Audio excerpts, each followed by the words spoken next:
exercise gone tragically wrong. The class he was supposed to graduate with was sworn in just yesterday. So NBC 10 wanted to find out how similar police training exercises are actually taught in Rhode Island. So the 19's Molly Levine spoke with one Pawtucket police officer who teaches a class where the goal is control. How's everybody doing? After their 9 to 5, a group of local police officers head to Triforce in Pawtucket for their 5 to 9. So this is what we're going to do. We're going to go over multi-officer today.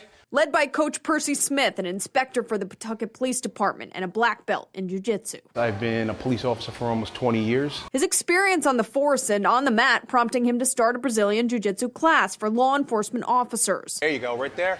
Cover down on his back. Move to handcuffing, right? Where the goal is control. Jiu-Jitsu does not involve striking whatsoever.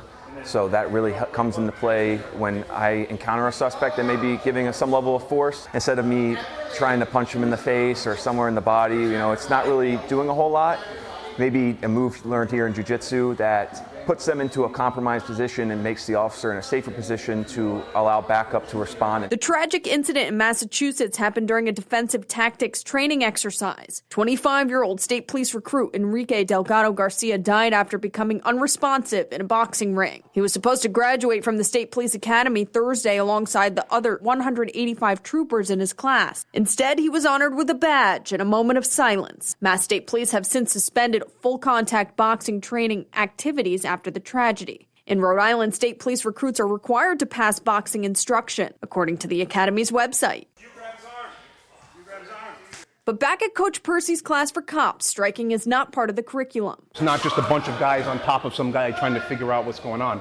We use multi-officer techniques. He says it's still effective training that helps physical and mental strength. I think it gives officers, like I said, more confidence. When they're out there on the street, they're less likely to go to a higher level of force that they maybe don't need because they're more confident.